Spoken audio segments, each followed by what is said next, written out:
A little different video today, mainly because of the huge news. If you guys have been following Twitter, following Elon on Twitter today, Mary Barra, the CEO of GM, just followed suit of what Jim Farley did with Ford, and they are going to be adopting the NACS, which is the North American Charging Standard, which is basically, in short, it's the Tesla supercharging system. Now, this is a huge deal, of course, for the EV industry. It is huge for anyone that's looking to get into the space of EVs, looking at not only just Tesla, but also looking at some of the other ones. So if you are looking at getting a GM or a Ford, in 2024, they're going to be rolling out adapters for you to use. So if you do have an existing one already, you are going to be able to use up to about a little over 12,000 supercharging stations that Tesla already has stood up. You're able to use that with an adapter for existing ones. And in 2025, both GM and Ford said that they're going to be installing their cars with the standard plug or the NACS plug so that you don't need an adapter. You'll be able to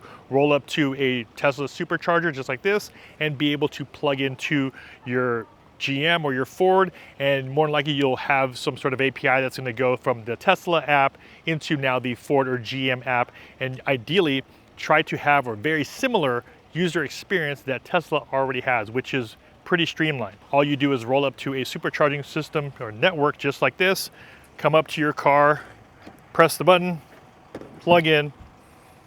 Once that turns green, you are charging. That is the easiest thing to do, and that's the one thing that really separates Tesla from a lot of other companies, because if you did buy an EV from GM or Ford, any other car, Rivian, Lucid, you are so dependent on third-party networks like Electrify America, EVgo, and all the other ones. And if you've ever had to charge at a lot of these stations, you'll notice that some of them, or a lot of them, are either out of order or there's just not that many stalls available, where whenever you roll up to a Tesla supercharger, just like this one, we have 1, 2, 3, 4, 5, 6, 7, 8, 9, 10, 11, 12, 13, 14.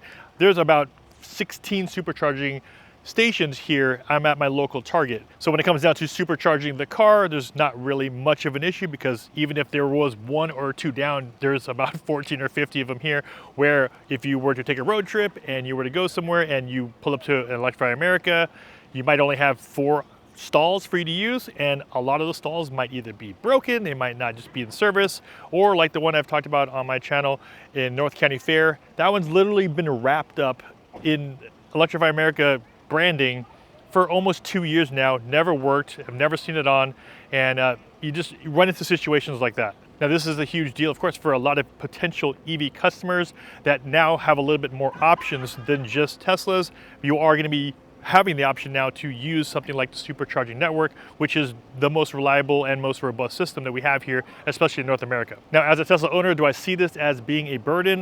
Not really, mainly because of the fact that if we are going to be having a lot of the other car manufacturers at some of these Tesla stations, I think just now in general, if we are adopting it, there's definitely going to be a lot and more ramp up of these stations going to happen at the same time. And me being a Tesla shareholder since 2016 and having to go through all of the ups and downs as far as a lot of the narrative that's been out there against just Elon in general, Tesla in general, a lot of that, I would say, kind of just hate against the brand in general from a lot of mainstream media. This really breaks down a lot of those barriers, because now we have companies like GM and Ford who are saying, hey, you know what? Tesla's supercharging network is superior.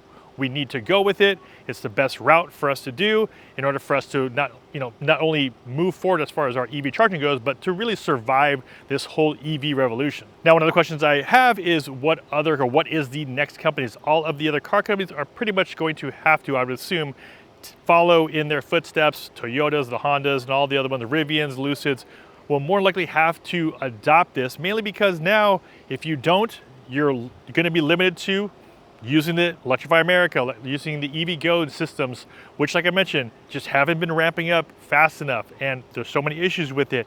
And plus, now that if other car companies are going to be able to use Tesla's supercharging network, then there's not much incentive now for EA and those other companies to continue building, which means if support is already lacking now, it's just going to get even worse over time. Another big thing I'm thinking about too is not only if and when a lot of these other car companies will move over to the NACS, but also which car company is going to take the first step in adopting FSD. Just like Ford and a lot of other companies that have kind of just not taking that next step as far as full self-driving. A lot of them have their own systems going, but not as robust as Tesla. Of course, Tesla has 3 to 4 million cars out there collecting data. All the other companies right now have maybe a couple thousand cars out there collecting that data. So again, just like the supercharging network, I'm more excited now about that next step of which car company is going to just take the leap like they did, like Ford did with the supercharging network. Which one is going to just come in and say, all right, we're also going to adopt Tesla's FSD, autopilot, their whole system. I'm excited to share information like this with you guys. If you guys did get some value from this, let me know down in the comment section below. This is also Stasio, and I'll see you guys in the next video. Take care.